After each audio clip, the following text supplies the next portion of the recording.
দক্ষিণী সিনেমার সুপারস্টার এখন রাজনীতির ময়দানেও আলোচিত নাম থালাপতি বিজয়। তবে এবার সিনেমা বা রাজনীতি নয়, তার ব্যক্তিগত জীবনী শিরোনামে ২৫০ কোটি রুপিতে খোরপোশ দিয়ে ২৭ বছরের দাম্পত্য জীবনের ইতি টানতে যাচ্ছেন তিনি।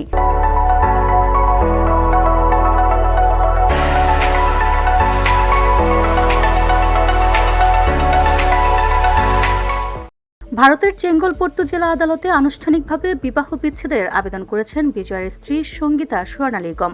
ভারতীয় গণমাধ্যমের প্রতিবেদনে বলা হয়েছে, বিষয়টি দ্রুত নিষ্পত্তি করতে আগ্রহী বিজয়।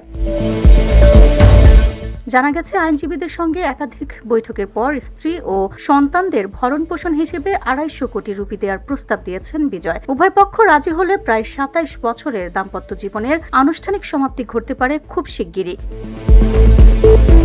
১৯৯৯ সালে সঙ্গীতা স্বর্ণালিঙ্গমের সঙ্গে বিবাহ বন্ধনে আবদ্ধ হন থালাপতি বিজয়। তাদের সংসারে রয়েছে ২ সন্তান। তবে অভিযোগ উঠেছে, বিজয়ের পরক্রিয়ার জেরে ভেঙে যাচ্ছে এই দীর্ঘ দাম্পত্য। সঙ্গীতার দাবি, দীর্ঘদিন ধরে অভিনেত্রী তৃষা কৃষ্ণাঙ্গের সঙ্গে ঘনিষ্ঠ সম্পর্কে জড়িয়েছেন বিজয়। যদিও এই সম্পর্কের বিষয়টি প্রথম জানতে পারেন তিনি ২০২১ সালে। এদিকে বিচ্ছেদের খবরের মাঝে সম্প্রতি চেন্নাইয়ে এক বিয়ের অনুষ্ঠানে একসঙ্গে হাজির হন বিজয় ও Trisha Krishnan.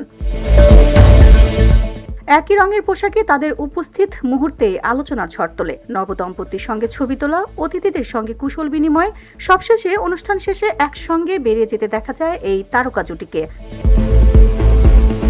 VOD Bangla news desk.